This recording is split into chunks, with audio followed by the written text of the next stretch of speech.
Atom bomb میرا ہے، missile میرا ہے، کہ ایٹم بم میرا ہوگا، میزائل میرا ہوگا، طیارہ میرا ہوگا، لڑاکا سامان میرا ہوگا، لیکن اس کو استعمال کرنے کا اختیار بین الاقوامی معاہدات کے تحت ان اداروں کو ہوگا، میرے ملک کا اختیار ختم ہو جائے گا۔ یہ اہلیت ہے ہماری؟ کون فیصلے کرتا ہے؟ کہاں فیصلے کیے جاتے ہیں؟ ذمہ دار تو کل پاکستان ہوگا۔ کوئی نظریاتی سیاست موجود نہیں ہے، خاص اسٹیبلشمنٹ وہ بند کمروں میں اور اپنے محلات میں جو چاہے فیصلہ کرتے ہیں، اور حکومت کو ان کے فیصلوں پر انگوٹھا لگانا پڑتا ہے۔ میرے علاقے میں ایسے ایریاز ہیں جس کو فوج نے بھی خالی کر دیا ہے، پولیس تو خالی کر چکی تھی۔ بتا دوں آپ کو، ایوان کو بتانا چاہتا ہوں، وہ علاقے کہ جو پولیس تو خالی کر چکی تھی لیکن فوج بھی خالی کر چکی ہے، اور اب تو آئی ایم ایف اس حد تک آگے چلا گیا کہ وہ حکومت سے بات کرنے کی بجائے وہ عدلیہ سے مل رہا ہے اور عدلیہ سے بات کر رہا ہے۔ آئی ایم ایف کا ہمارے ملک کے عدلیہ سے کیا سروکار ہے؟ میں تو اکیلا آدمی تھا، اپنی انڈیویجول حیثیت میں گیا تھا، اس کے بعد تو اسٹیٹ ٹو اسٹیٹ معاملات ہونے تھے، اداروں نے معاملات کو آگے چلانا تھا۔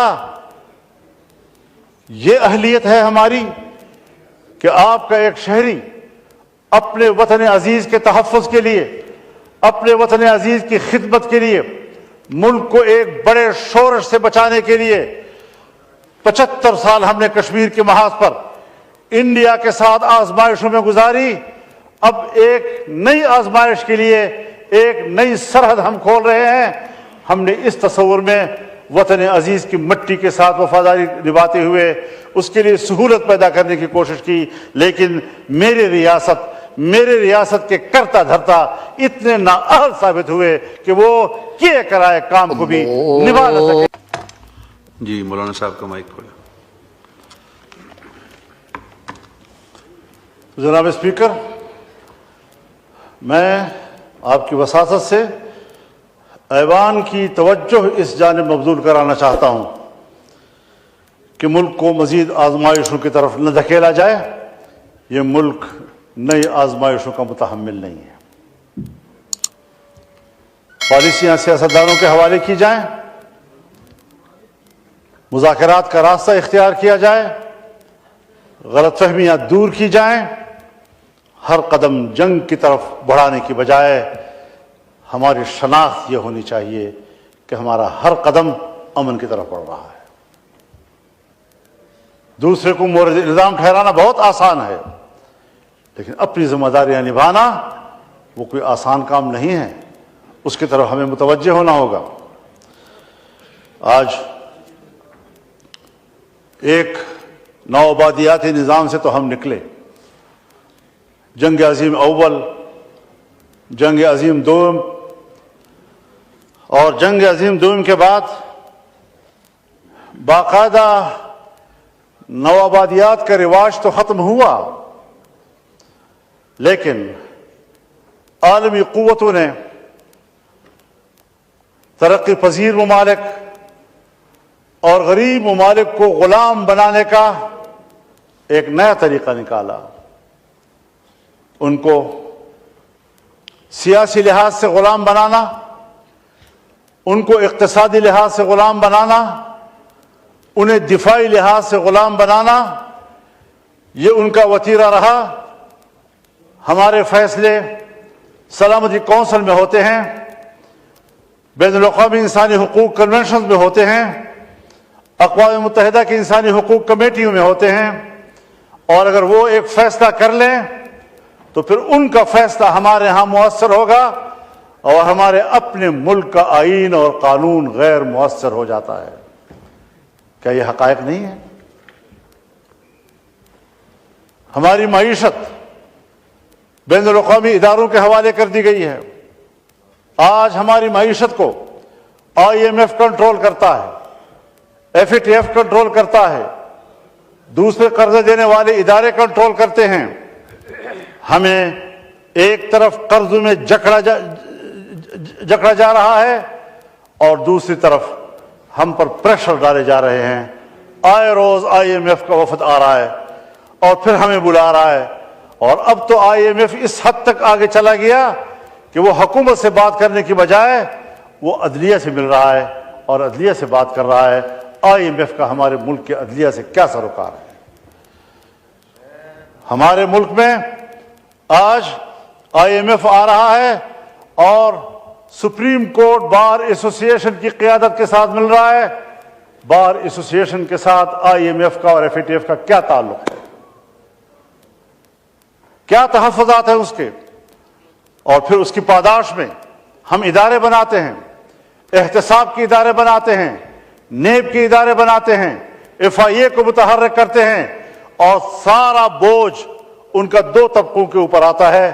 ایک کاروباری طبقہ جو ملک میں انویسٹ کر رہا ہوتا ہے، چھوٹی چھوٹی باتوں پر ان کو پکڑا جاتا ہے، ان کی فائلیں بنائی جاتی ہیں، ان کی پیشیاں ہوتی ہیں، ان کو سزائیں دی جاتی ہیں، اور دوسرا سیاستدانوں کے خلاف اس کو استعمال کیا جاتا ہے تاکہ ایک سیاستدان اور ایک حکومتی پارٹی کو بدنام کیا جائے، دوسرے کو اس کی جگہ دی جائے۔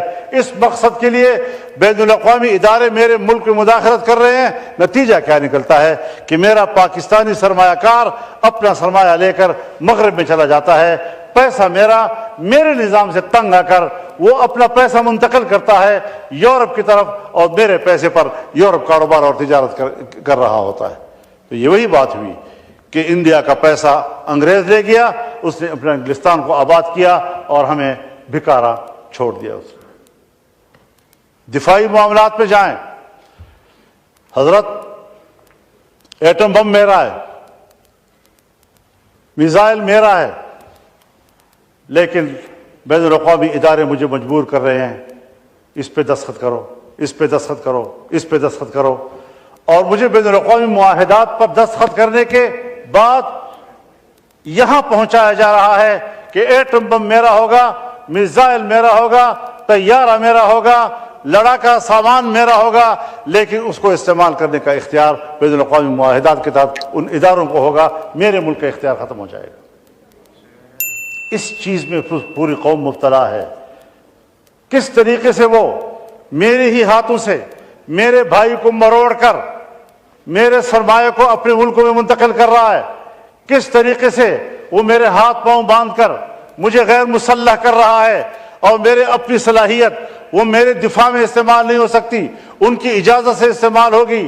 میری پارلیمنٹ قانون سازی نہیں کر سکتی، اگر قانون سازی کرے گی تو کہیں گے بین الاقوامی آج ہم نے یہاں پر 26ویں ترمیم پاس کی، 26ویں ترمیم کے ساتھ ایک قانون دینی مدارس کے حوالے سے پاس کیا۔ یہاں سے جناب صدر مملکت نے جو دوسرا خط بھیجا ہے پارلیمنٹ کی طرف، اسپیکر صاحب کی طرف، اس نے واضح طور پر کہا ہے کہ دینی مدارس کی رجسٹریشن یا دینی مدارس کے بینک اکاؤنٹس کا یہ قانون یہ بین الاقوامی اداروں کے لیے تحفظ کا باعث بن سکتا ہے، ان کی پریشانی کا باعث بن سکتا ہے۔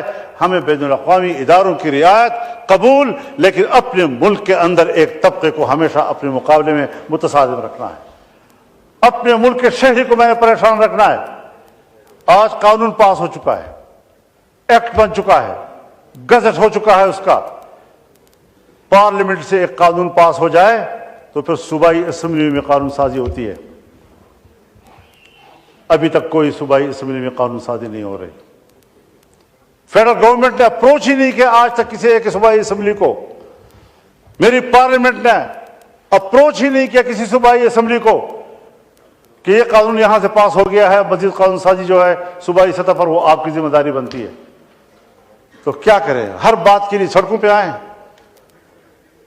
ہر بات کے لیے گھیراؤ جلاؤ کی سیاست کریں، ہر بات کے لیے ہم وزیر اعلیٰ ہاؤس کا گھیراؤ کریں، پارلیمنٹ کا گھیراؤ کریں، اسمبلیوں کا گھیراؤ کریں۔ اسی لیے آپ نے قوم کو چھوڑ دیا اور اپنے ملک کو چھوڑ دیا ہے۔